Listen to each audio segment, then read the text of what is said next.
حضرت عبداللہ ابن عباس فرماتے ہیں کہ حضرہ موت کے کچھ باشندے آئے حضور کی بارگاہ میں اور آ کے کہنے لگے ہمیں بتائیں کہ ہمارے دل میں کیا ہے۔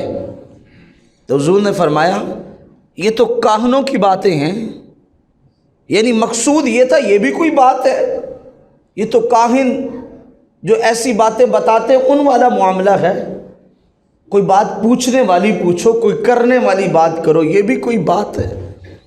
تو وہ کہنے لگے پھر کوئی چیز ہمیں دکھائیں نا جس سے ہمیں پتہ چل جائے کہ آپ اللہ کے نبی ہیں۔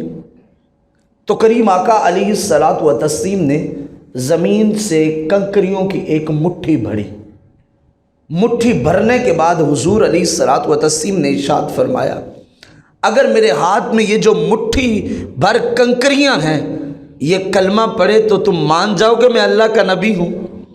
وہ کہنے لگے یہ کیسے ہو سکتا ہے کہ یہ کنکریاں وہ کلمہ پڑھنے لگیں؟ تو حضور نے فرمایا معجزہ کہتے ہی اسے ہیں کہ جو عام انسان کی عقل میں نہ آ سکے۔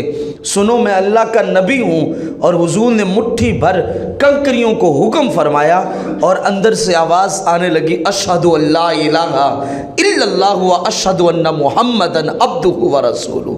بھائی مٹھی میں موجود کنکریوں کو کیسے پتہ چل گیا کہ یہ محمد ہیں؟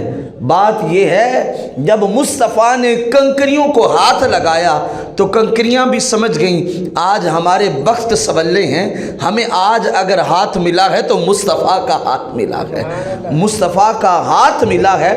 وہ اس ہاتھ کی برکت سے ان بے زبانوں کو بھی زبان مل گئی۔ تو گویا مصطفیٰ کی ذات اقدس وہ ذات ہیں کہ مصطفیٰ کے ہاتھ اگر گونگوں کو لگ جاتے ہیں تو انہیں بھی بولیاں آ جاتی ہیں، اگر پتھروں کو لگ جاتے ہیں تو پتھر بھی کلمہ بھرنے لگتے ہیں، کنکریاں بھی کلمہ بھرنے لگتی ہیں۔